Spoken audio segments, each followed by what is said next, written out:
আসসালামু আলাইকুম রহমতুল্লাহ। স্বামী স্ত্রী প্রেমিক প্রেমিকা বশীকরণ করার জন্য 3টে গাছ আজকের এই ভিডিওতে আমি দেখিয়ে দিচ্ছি। এই 3 প্রকার গাছের শিকড় দিয়ে আপনি এই কাজটি করতে পারবেন। 100% গ্যারান্টি কাজ হবে, কারণ আমার মুখের কথা না, গাছের শিকড় গাছ বেইমানি করবে না আশা করি।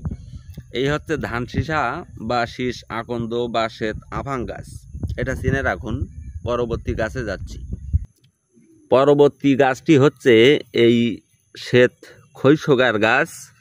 আর একটি গাছ আমি আপনাদের এখানে দেখাতে পারছি না, নাম বলে দিচ্ছি, সেটি হচ্ছে সাদা লজ্জাপতির গাছ। এই গাছটি সব জায়গায় পাওয়া যায় না। আপনারা এই 3টে গাছের শিকড় শনি অথবা মঙ্গলবারে সংগ্রহ করবেন। করার পরে 2 ব্যক্তির মাথার চুল আর এই 3 প্রকার গাছের শিকড় একত্রিত করে তাবিজে ভরে একে অপরকে রাখলে মাথার চুলের মতো বেঁধে থাকবে। সারা জীবন সম্পর্ক অটুট থাকবে ইনশাআল্লাহ। যদি চান এই ধরনের আরও একটি তাবিজ আপনি আপনার নিজ গৃহে পুঁতে রাখবেন, একটি নিজে ব্যবহার করবেন, সবচেয়ে বেশি কার্যকরী হবে এবং টেকসই হবে। এটা সবচেয়ে বেশি স্বামী এবং স্ত্রীর কাজে সবচেয়ে বেশি কার্যকরী হয় এবং বহুবার পরীক্ষিত। ভিডিওটি শেয়ার করে দেবেন সবাইকে দেখার জন্য।